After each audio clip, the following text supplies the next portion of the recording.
Bayangkan sebuah kota di tengah ganasnya gurun Sahara yang perlahan mulai tenggelam ditelan lautan pasir.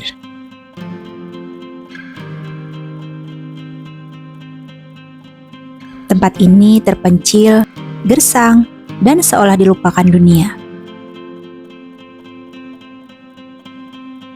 Tapi jangan salah, di tempat ini, anak usia 7 tahun yang belum hafal Al-Quran dianggap sebagai sebuah aib besar bagi keluarganya. Selamat datang di Sinkit, Mauritania. Sebuah kota kecil di mana menghafal Al-Quran bukan sekedar prestasi, tapi sudah menjadi bagian dari kehidupan. Lalu pertanyaannya, kenapa tempat yang begitu terpencil ini justru melahirkan para penghafal Al-Quran luar biasa?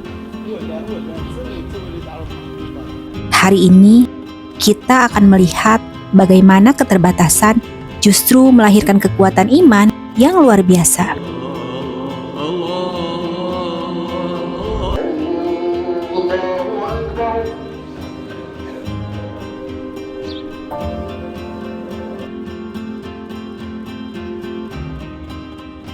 Assalamualaikum warahmatullahi wabarakatuh. Sinkit bukan sekedar kota kecil di peta.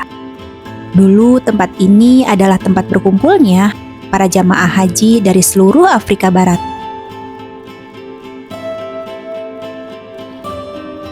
Karena letaknya yang strategis, Sinkit berkembang pesat menjadi pusat ilmu pengetahuan.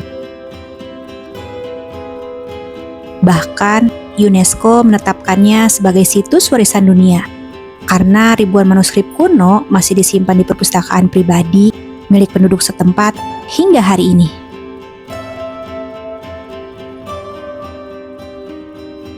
Tapi hidup di sini tidak mudah. Suhu bisa mencapai 50 derajat Celcius, badai pasir datang tanpa peringatan, menutupi rumah, bahkan jalanan. Namun anehnya, di tengah kerasnya alam, semangat belajar mereka justru semakin kuat. Seolah-olah semakin beratnya ujian, semakin kokoh tekad mereka menjaga Al-Quran.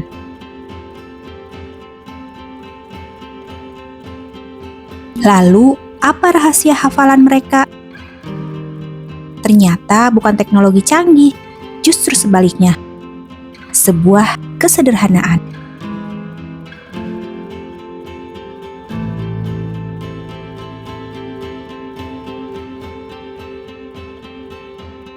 Pertama, papan kayu dan tinta alami. Lihatlah cara mereka belajar. Mereka tidak menggunakan tablet, laptop, bahkan jarang menggunakan mushaf cetak yang bagus.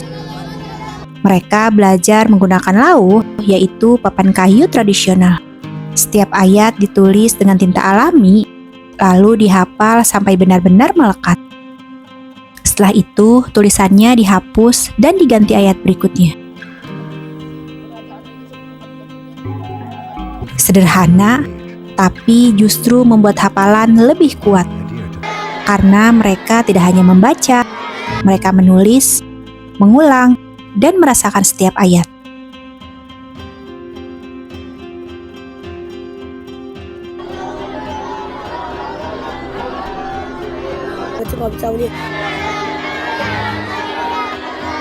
Kedua, pendidikan sejak dalam kandungan. Di sini, pendidikan Al-Quran dimulai bahkan sebelum anak lahir. Para ibu rutin membaca ayat suci dan murojaah sejak bayi masih di dalam kandungan. Karena mereka percaya suara Al-Quran adalah pendidikan pertama bagi telinga dan jiwa sang anak.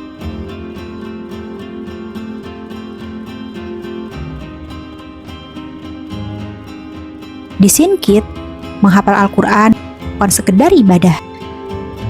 Ini adalah identitas.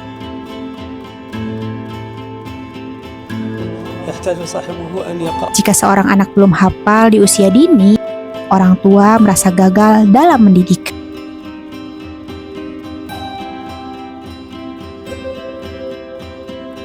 Dan yang ketiga, mahdoroh, sebuah sistem pendidikan tradisional di tengah padang pasir. Tanpa meja, tanpa kursi, dan tanpa teknologi. Guru dan murid duduk sejajar di atas pasir, belajar dengan penuh kesederhanaan, tanpa gangguan internet atau hiburan modern, dan tanpa distraksi dunia.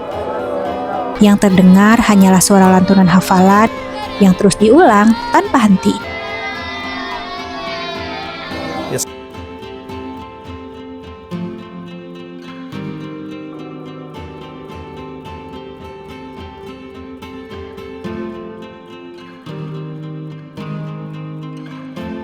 Kisah Sinkit bukan sekedar cerita jauh dari Afrika. Ini adalah teguran halus untuk kita semua. Mereka hidup dengan keterbatasan, air yang sulit, dan ancaman badai pasir setiap hari. Tapi mereka tidak pernah menjadikan itu alasan untuk menjauh dari Al-Quran. Sementara kita hidup dengan kemudahan, akses ilmu yang melimpah, dan Al-Quran ada di genggaman. Tapi seringkali justru merasa terlalu sibuk untuk membaca satu lembar saja. Jika mereka bisa hafal 30 juz di tengah kerasnya gurun, lalu apa alasan kita?